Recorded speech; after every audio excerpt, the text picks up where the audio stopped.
দর্শক, আজকে একটা মজার ঘটনা ঘটেছে। মজার ঘটনা সরকারের পক্ষ থেকে সেই মজার ঘটনাটার জন্ম হয়েছে। সরকারের স্বরাষ্ট্র উপদেষ্টা তিনি বলেছেন যে 50 ভাগ সেনা ব্যারাকে ফিরে যাচ্ছে না।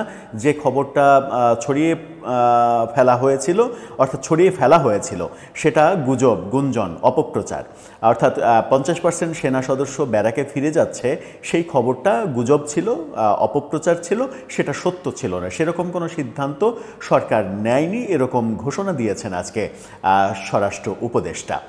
স্বরাষ্ট্র উপদেষ্টা যখন এই ঘোষণা দিচ্ছেন, তখন আওয়ামী লীগের 13ই নভেম্বর কেন্দ্রিক আলোচনাটা সব থেকে বেশি সোচ্চার। আর কালকে থেকে আওয়ামী লীগ মাঠে নামছে, সেই ব্যাপারে পুলিশ, আইনশৃঙ্খলা রক্ষাকারী বাহিনী ব্যাপক প্রস্তুতি নিয়েছে। গতকালকে থেকেই সেনাবাহিনীকে মাঠে দেখা গেছে এবং মাঠে বিভিন্ন জায়গায় তল্লাশি অভিযান এগুলো পরিচালনা করছে, এরকমটা দেখা গেছে।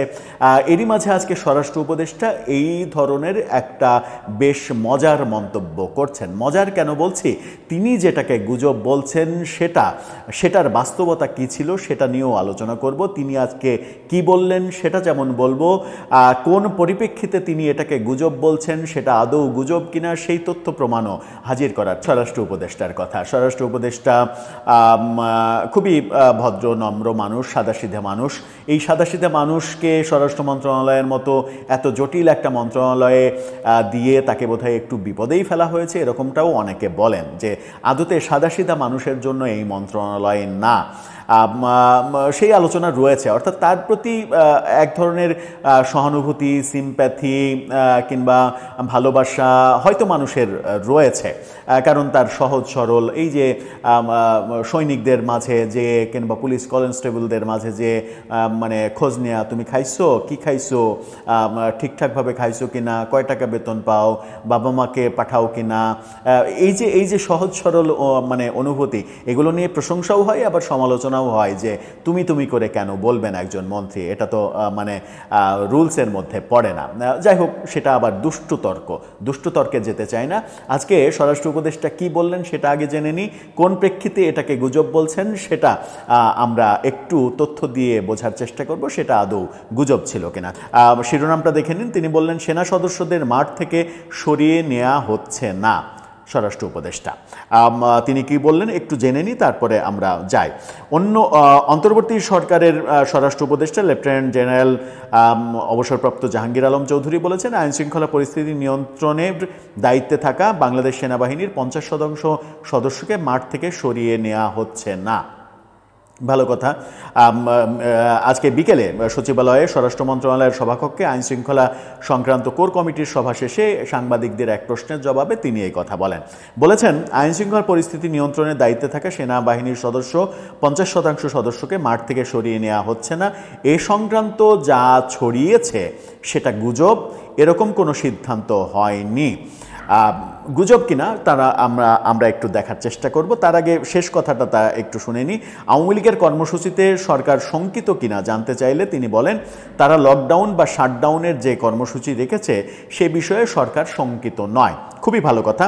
যদি সরকার শঙ্কিত না হয় তাহলে তো খুবই ভালো, কিন্তু পুলিশের মানে 50টা থানায় রেড অ্যালার্ট জারি করা এবং সারা দেশে মানে সারাদিন ঢাকায় প্রত্যেকটা মোড়ে মোড়ে পুলিশ চেকপোস্ট ঘটবে এবং সেখানে কোন অফিসার কিভাবে দায়িত্ব পালন করবেন, বিভিন্ন জোনের এসি ডিসিরা কি দায়িত্ব পালন করবেন, সেই ব্যাপারগুলোর যখন এখন লিখিত বর্ণনা মানে পুলিশের ঊর্ধ্বতন পর্যায় থেকে তৈরি হয় এবং সেগুলো যখন সামাজিক যোগাযোগ মাধ্যমে ছড়িয়ে পড়ে, তখন কিন্তু প্রশ্ন জাগে যে সরকার শঙ্কিত না। স্বরাষ্ট্র উপদেষ্টা যখন বলছেন তখন বাস্তবতাটা ভিন্ন কিনা। হ্যাঁ, সরকারের প্রস্তুতি থাকা অবশ্যই প্রয়োজন, যে কোনো ধরনের নাশকতা যেন রোধ করতে পারে সরকার, কিন্তু সরকারের মধ্যে পুলিশের প্রস্তুতিতে এক ধরনের যুদ্ধাবস্থা মনে হচ্ছে ঢাকা শহরে 13 তারিখে একটা যুদ্ধ বাঁধবে, সেই যুদ্ধের প্রস্তুতি প্রতি মোড়ে মোড়ে পুলিশ নেবে এবং সদস্য 50% সদস্য তুলে নেওয়া হবে, এই কথাটাকে তিনি 9 নভেম্বর এসে বলছেন যে এটা গুজব, অপপ্রচার, প্রোপাগান্ডা।